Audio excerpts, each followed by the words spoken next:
Bonjour à tous, bienvenue sur Oblis TV. L'actualité cette semaine sur le marché obligataire est dominée par la forte remontée des taux d'intérêt un petit peu partout dans le monde en raison de la bonne tenue des négociations entre la Chine et les États-Unis.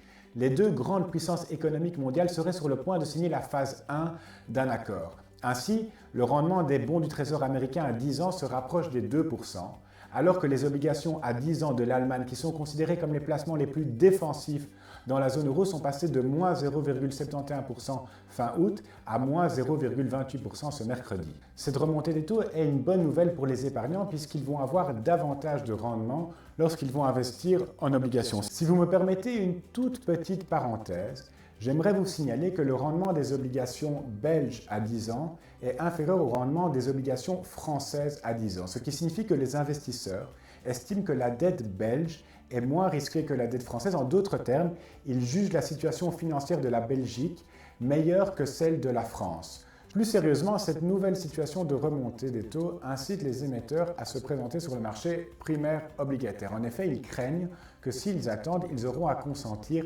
davantage d'intérêts lorsqu'ils vont émettre de nouvelles obligations.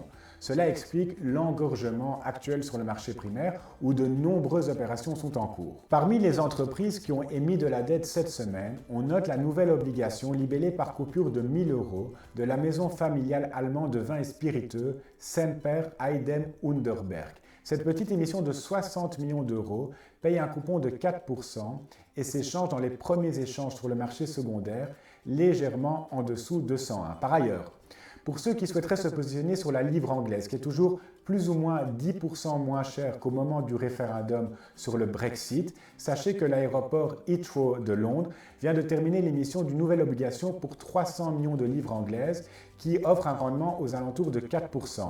Cette émission devrait noter BB+ chez Fitch, soit le meilleur rating dans la catégorie High Yield. Dans le secteur pharmaceutique, Teva, le numéro 1 mondial des médicaments génériques noté BB chez S&P, serait sur le point d'émettre des obligations en euros et en dollars pour un montant total de 1,5 milliard de dollars. Ces nouvelles obligations devraient offrir des rendements élevés lorsqu'on sait que sur des maturités courtes, par exemple 3 ans, les obligations du groupe israélien offrent déjà des rendements en dollars au-dessus des 6%.